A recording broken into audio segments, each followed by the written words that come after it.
Welcome to non digital media marketing myself Aamir Rashid.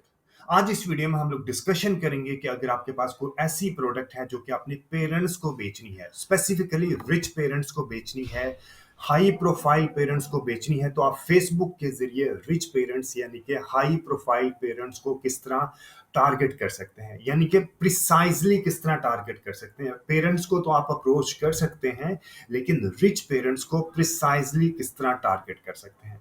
जैसे कि मैं अपनी तकरीबन हर वीडियो में बताता हूं कि डिजिटल मार्केटिंग कैंपेन की सक्सेस प्राइमरीली डिपेंड करती है आपकी टारगेटिंग के ऊपर।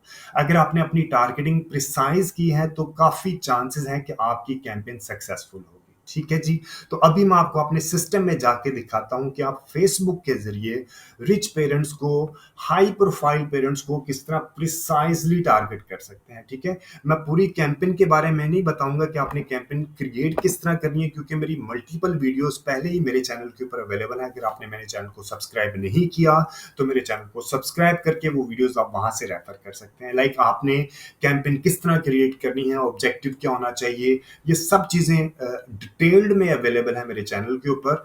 अब मैं आपको सिर्फ ये बताऊंगा कि आपने हाई प्रोफाइल पेरेंट्स की टारगेटिंग किस तरह करनी है। तो मैं क्या करूंगा, डायरेक्ट आपको ऑडियंस के अंदर लेके जाऊंगा। ठीक है। ऑब्जेक्टिव क्या होना चाहिए, awareness, traffic, engagement, leads, app promotion, sales, सबसे रिलेटेड वीडियोस मेरे चैनल के ऊपर अवेलेबल है। इवन ये भी अवेलेबल है कि आपने एड मैनेजर, एड अकाउंट किस तरह क्रिएट करना है, सब चीजें अवेलेबल है। मैं अभी समझता हूं कि हमने अवेयरनेस के ऊपर लेके चलना है। मैं अवेयरनेस के ऊपर लेके जाता हूं। ठीक है जी।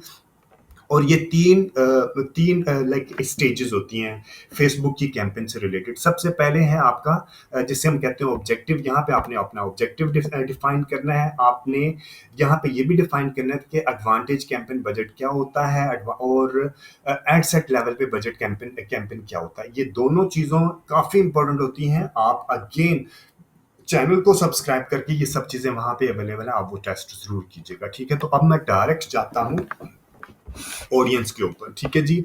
ऑडियंस के ऊपर जाने के लिए मैं आ गया यहाँ पे एडवांटेज ऑडियंस। ठीक है। एडवांटेज प्लस ऑडियंस के ऊपर जाके हमने यहाँ ये लेटेस्ट इंटरफेस है, हमने अभी 2025 में ये इंटरफेस भी चेंज हो जाएगा। Switch to original audience options, हमने यहाँ पे क्लिक करना है। यूज ओरिजिनल ऑडियंस के ऊपर जाना है। यहाँ पे जाने के बाद मेरे पास जो ऑप्शन है कि मैंने नीचे आके एडवांटेज डिटेल टारगेटिंग को ऑन कर देना। अभी ऑफ होगा। अभी एक और चीज मैं यहीं पे बता दूं, ये जो मैं आपको बता रहा हूँ ये है, इसे हम फनल में कहते हैं टोफू, यानी कि टॉप ऑफ फनल, यानी कि ये कोल्ड ऑडियंस है, ये आपकी प्रोडक्ट से अवेयर नहीं होती है। ठीक है। अगर आपने पेरेंट्स को टारगेट करना है, लुक लाइक ऑडियंस बनानी है जो आपके पास पहले ही लाइक होती है ना, अगर आपके पास पहले ही बनी होती है तो वो भी एक तरह की टोफू ही होगी। लुक लाइक ऑडियंस जब बनेगी कोल्ड ऑडियंस ही होगी। लेकिन अगर आपने रीटारगेटिंग करनी है तो उसके लिए एक अलग सिनेरियो होता है। ठीक है। तो अभी मैं आपको टोफू यानी कि कोल्ड ऑडियंस क्रिएट करना बता रहा हूँ। ये सब तकरीबन हर मार्केटिंग जो डिजिटल मार्केटिंग प्रोफेशनल होता है, पहले वो टोफू चलाता है, उसके बाद बोफू और नीचे चल रही होती है, लाइक टोफू, बोफू और मोफू चल रही होती है। ठीक है जी। अभी हम क्या करेंगे, सब यहाँ पे आके हम इसको लिखेंगे people in Pakistan, people who prefer high value goods. ठीक है जी। ये आ गया, हमने है high value goods in Pakistan. हम देख लेंगे जो भी आपका सिटी कंट्री होगा वो उसी हिसाब से आप उसको high value goods in Pakistan. ठीक है जी। अब मेरे पास आ जाएगा people who prefer high value goods in Pakistan. ये आ गया, हाई एंड मिड वैल्यू है पीपल, ये आ गया पाकिस्तान। ठीक है जी। People who prefer high value goods in Pakistan, ये वो लोग हैं जो कि हाई वैल्यू गुड्स को प्रेफर करते हैं। इसकी डेफिनेशन देखते हैं। ये बिहेवियर है, ये इंटरेस्ट नहीं है, ये बिहेवियर है। ठीक है। Aligned to a parentheses SCC group, यानी कि सोशियो इकोनॉमिक क्लास ए, जिन्हें हम कहते हैं अलीड, हाई प्रोफाइल लोग। ठीक है। People in Pakistan who are predicted to prefer high value goods. ठीक है। एट द सेम टाइम अगर हम यहाँ पे इसको लिख दें पेरेंट्स, पेरेंट्स आपका डेमोग्राफी है, लाइक ये चेंज नहीं होता। तो हम आ जाते हैं पेरेंट्स पेरेंट्स ऑल, ये मैं आपको यहाँ पे जाके बताता हूँ किस तरह आते हैं। डेमोग्राफी में गए, डेमोग्राफी में पेरेंट्स आ गए, पेरेंट्स के अंदर भी बेशुमार आपके पास ऑप्शंस आ जाएंगी। लाइक पेरेंट्स ऑल है, पेरेंट्स अप टू 12 मंथ्स है। ये आपने देखना है कि आपने कौन से, आपके पास जो प्रोडक्ट है 18 से 26 साल के बच्चों से रिलेटेड है, 6 से 8 साल के बच्चों से रिलेटेड है, 3 से 5 साल के बच्चों से रिलेटेड है, या मैं कहता हूँ कि मेरे पास जो प्रोडक्ट है वो अप टू 12 मंथ्स के बच्चों से रिलेटेड है। ठीक है, मैंने वो क्लिक कर लिया। अब अक्सर लोग मिस्टेक ये करते हैं कि वो क्या करते हैं, इसी तरह इकट्ठा एक ही जगह पे लगा देते हैं। ठीक है, अब इसकी मैं आपको थोड़ा ट्रांसलेट करके बताता हूँ ये क्या, इसका मीनिंग क्या है। People who prefer high value goods in Pakistan at the same time वो पेरेंट्स भी हों। ठीक है, यानी कि हाई वैल्यू गुड भी बाय करते हो और पेरेंट्स भी हो, तो ये एक तरह का ओवरलैप हो रहा होगा। ठीक है, तो इसकी बेहतरीन यूजेज क्या होगी कि हम इसको यहां से खत्म करते हैं और इसको करेंगे नैरो ऑडियंस। नैरो ऑडियंस करने के बाद अब इसका मतलब क्या होगा, मैं अभी आपको बताता हूँ। डेमोग्राफी में के, डेमोग्राफी में जाके हमने पेरेंट्स को सिलेक्ट किया, डेमोग्राफी पेरेंट्स, और ऑल पेरेंट्स में मैंने किया अप टू 12 मंथ्स। ठीक है जी, अब इसकी इसकी डेफिनेशन क्या है। वो लोग पाकिस्तान में जो हाई वैल्यू गुड को प्रेफर करते हैं और एट द सेम टाइम, यानी कि उनमें एंड मस्ट आल्सो मैच, और वो पेरेंट्स भी हों 0 से 12 साल के। ठीक है, तो ये एक तरह का फिल्टर लग जाता है। ठीक है, ये एक तरह का क्या होता है, फिल्टर लग जाता है।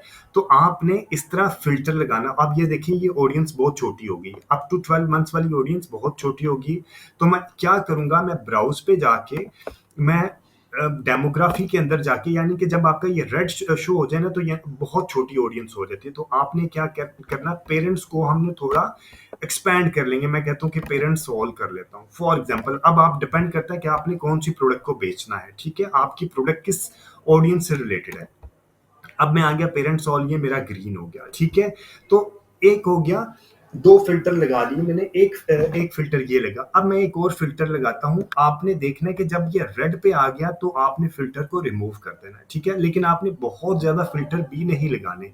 अब ये क्या है कि people in Pakistan who prefer high value good, और उस एट द सेम टाइम वो पेरेंट्स भी हो, और एट द सेम टाइम मैं एक और इसका फिल्टर लगाता हूं, एंगेज्ड शॉपर भी हूं।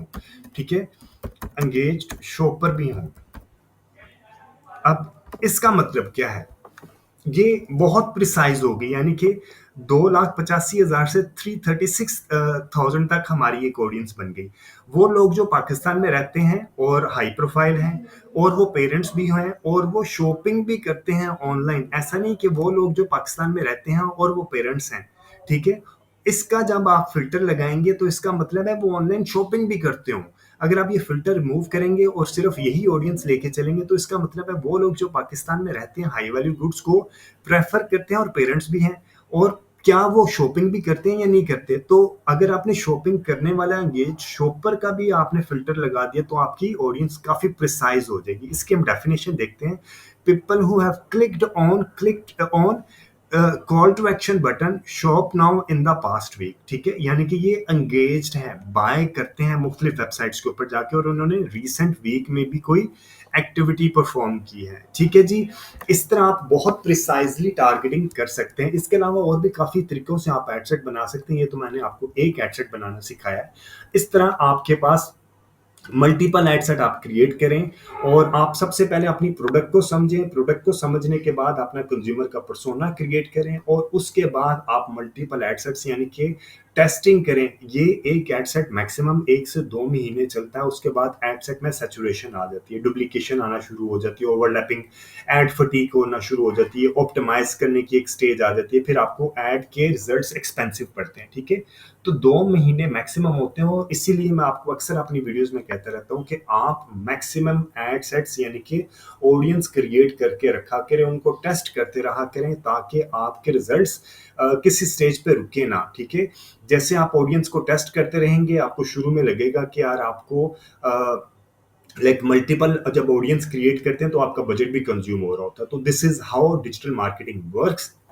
अपनी ऑडियंस को टेस्ट करना है, और जो अच्छी ऑडियंस परफॉर्म कर रही होगी आपने उसको ऑप्टिमाइज करना है। ठीक है, ये एक एड सेट मैंने बनाना सिखाया। अब आपने कैंपेन किस तरह क्रिएट करनी है आपके लाइक ये जो है कैंपेन बजट के ऊपर आके एडवांटेज कैंपेन बजट कब यूज करना है, कब इसको ऑफ करना है। आपने यहाँ पे ऑडियंस की सिलेक्शन करने के बाद आपने अपने जो करते हैं प्लेसमेंट की सिलेक्शन आपने किस तरह करनी है, और उसके बाद आपने ऐड के ऊपर वीडियो लगानी है या स्टैटिक लगानी है या कैरोसेल लगानी है। इन सबसे रिलेटेड डिटेल्ड वीडियो मेरे चैनल के ऊपर अवेलेबल है। अगर आपने मेरे चैनल को सब्सक्राइब नहीं किया तो डू सब्सक्राइब माय चैनल, और कमेंट सेक्शन में कमेंट्स भी दिया करें। और अगर आपको वीडियो अच्छी लगे तो आप अपने सोशल नेटवर्क पे शेयर भी करें। और अगर आपके फ्रेंड्स एंड फैमिली सर्कल में से कोई बंदा फ्री में डिजिटल मीडिया मार्केटिंग सीखना चाहता हो तो ये चैनल आप उसको भी रेफर कीजिएगा। Thank you very much for watching this video, और कमेंट सेक्शन में कमेंट देना मत भूलिएगा। Thank you very much, take care, अल्लाह हाफिज।